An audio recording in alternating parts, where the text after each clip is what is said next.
जगन्नाथ भगवान के दर्शन के लिए गए। लाखा जी की कथा भक्त मालू में आती है जी। लाखा जी दंडोती परिक्रमा करते हुए जगन्नाथ। अब बताइए, सांवलिया सेठ से जगन्नाथपुरी की दूरी कम से कम 2500 किलोमीटर दंडोती परिक्रमा करते हुए भक्त गया।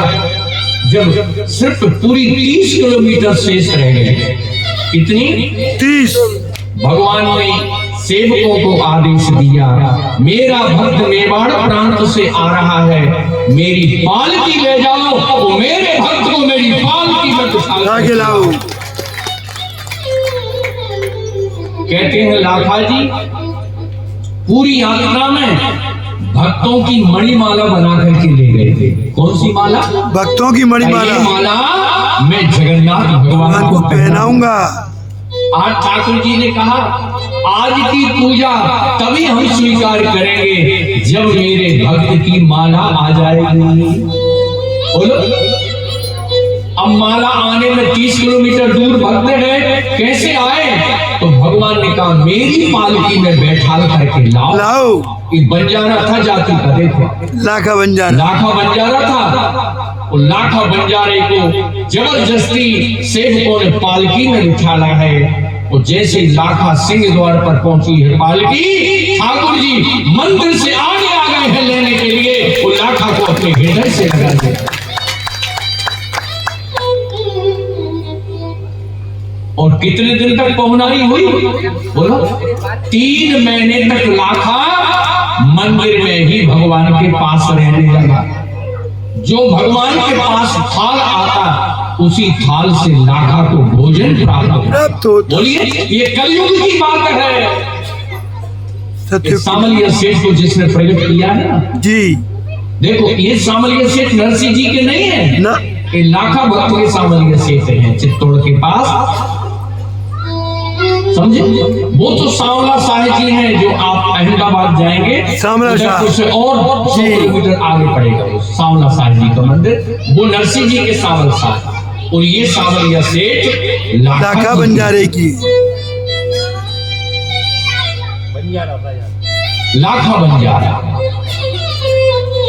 बहुत बड़ा मंदिर है सांवलिया सेठ का, बहुत बड़ा मंदिर बना हुआ है। अलौकिक 10,000 लोग घूमते रहे, कोई भीड़ समझ में नहीं आएगी। वो कहते हैं जब लाखा घर के लिए आने लगा, भगवान ने कहा, अब जाओ घर, भगत जी जाओ घर जाओ। और क्या कहा? 300 स्वर्ण मोहरे राजा तुमको देगा। कौन देगा? राजा। ले जाना। लाखा रोने लगा, मैं मोहरे लेने आया हूं। बोलो। तब भगवान ने कहा, तुम्हारी बेटी की शादी होनी है। अरे मैं गरीब हूं, तो गरीबों की तो गरीबी जैसी शादी होती है, मोहरों को ले जा क्या करूंगा? तब भगवान ने कहा, कुछ मोहरे बेटी की शादी में लगा देना और मोहरों से संतों की और भक्तों की सेवा कर देना। ले जाओ।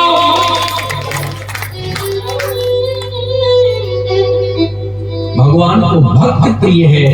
भक्त का चरित्र, भगवान का चरित्र भक्त श्रवण करते हैं और भगवान के भक्त का चरित्र स्वयं हमारे ठाकुर जी श्रवण करते हैं। आप सबके हृदय में कन्हैया बैठ करके मीरा जी के श्वेत को श्रवण करें। सदृश गोपी का प्रेम प्रगट कल युग ही दिखायो, मेरे अंकुश अति निडर रसिक जस रसना गायो। बोलिए सब लोग, मेरे अंकुश अति निडर। भक्त, भगवान का भक्त किसी से डरता नहीं। कहते हैं एक ही जब इनकी मां अट्टालिका पर खड़ी हुई थी, रास्ते में बाजे बज रहे थे, मीरा भी दौड़ करके गई, मां तुम क्या देख रही हो? मां ने कहा, बिटिया देखो ये बारात आई हुई है। क्या आई है? बारात आई हुई है। अच्छा, हाथी पर बैठा हुआ था दूल्हा। किस पर बैठा था? बीन वहां कहते हैं राजस्थान में। मां, मीरा ने पूछा, मां ये हाथी पर कौन बैठा है? कि बेटा ये दूल्हा है। दूल्हा है। किसका दूल्हा? तेरा। बोल। तो ये दूल्हा, ये लड़की का नाम बताया गांव की, उसका दूल्हा है।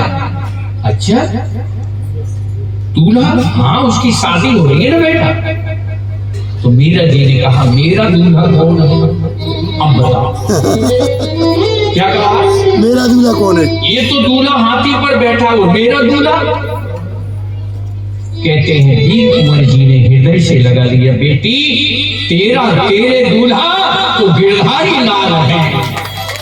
अब बेटी को तो समझाना था, अंतःपुर में लाई है और गिरधर गोपाल की श्री विग्रह की तरफ इशारा किया है, तुम्हारे दूल्हे तो ये है बेटा। मेरा दूल्हा ये है मां? हाँ हाँ हाँ। अब तो जब मीरा जी का मेरा दूल्हा, हाँ हाँ बेटा तेरा दूल्हा।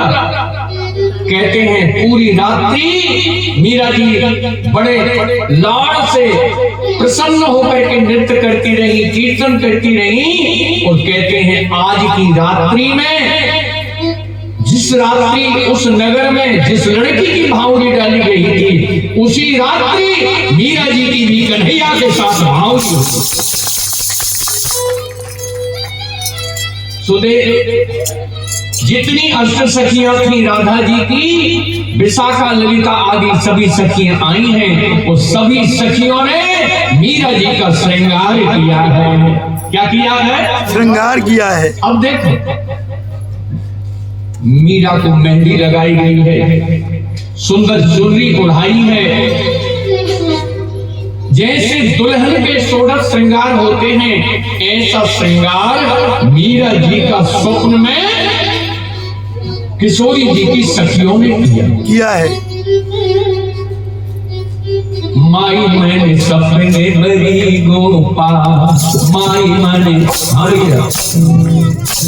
माई मैंने सपने बड़ी गोपाल, माई मैंने सपने बड़ी गोपाल, माई मैंने सपने बड़ी गोपाल, माई मैंने सपने बड़ी गोपाल, माई मैंने सपने बड़ी गोपाल, माई मैंने सपने बड़ी गोपाल, माई मैंने सपने बड़ी गोपाल, माई मैंने सपने बड़ी गोपाल,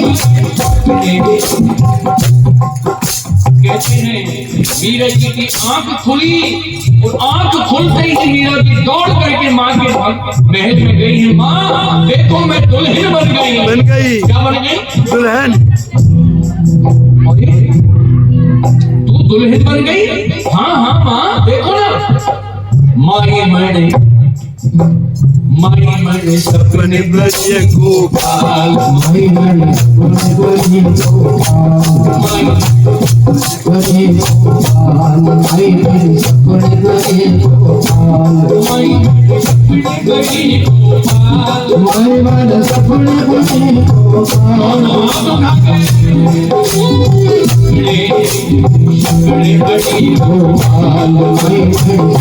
बड़े गोपाल, सपने बड़े गोपाल, माई मैंने सपने बड़े गोपाल, माई मैंने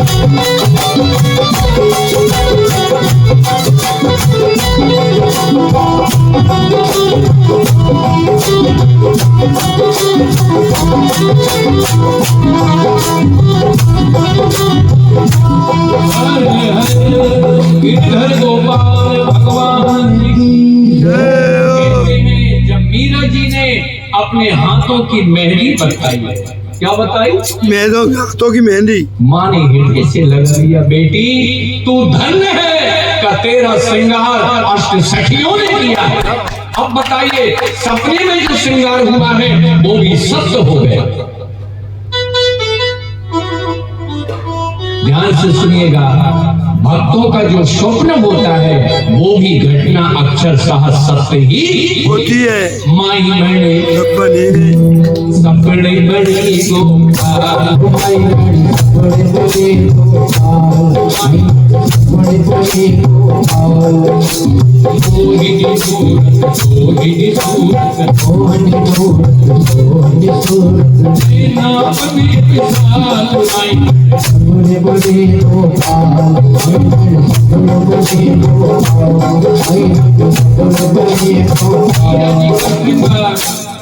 स्वप्न में हुआ है।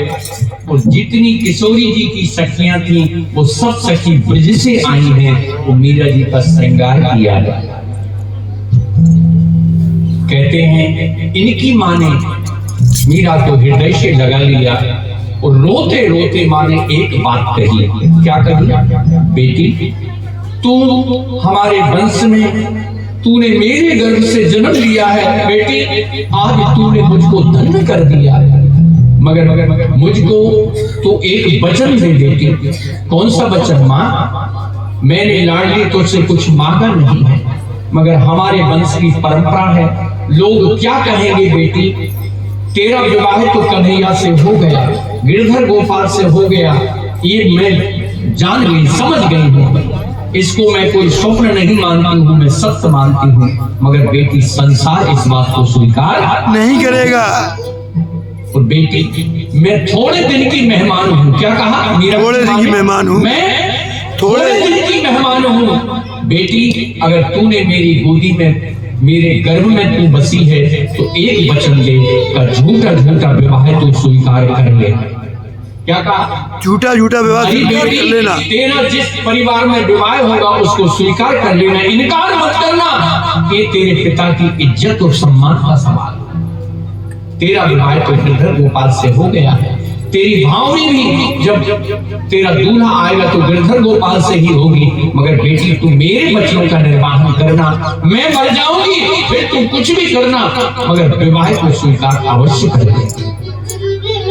माँ ने कहा, माँ, मीरा जी ने कहा, माँ तू क्या कहती है? तूने ही तो कहा था कि तुम्हारे दुल्हा गिरधर गोपाल हैं, फिर माँ मैं दूसरा विवाह करवाऊंगी। और जब आज हाथों की मेहंदी बताई है, मांग बताई है मीरा ने, माँ ने कहा, बेटी तू तो धन्य है, तूने मुझको भी धन्य कर दिया, मगर ये कुल की परंपरा को बेटी स्वीकार कर लेना। और कहते हैं मीरा ने कहा, ठीक है माँ। और उसी रात्रि में, दूसरे दिन रात्रि में भगवान फिर स्वप्न में आए। और क्या कहा भगवान ने?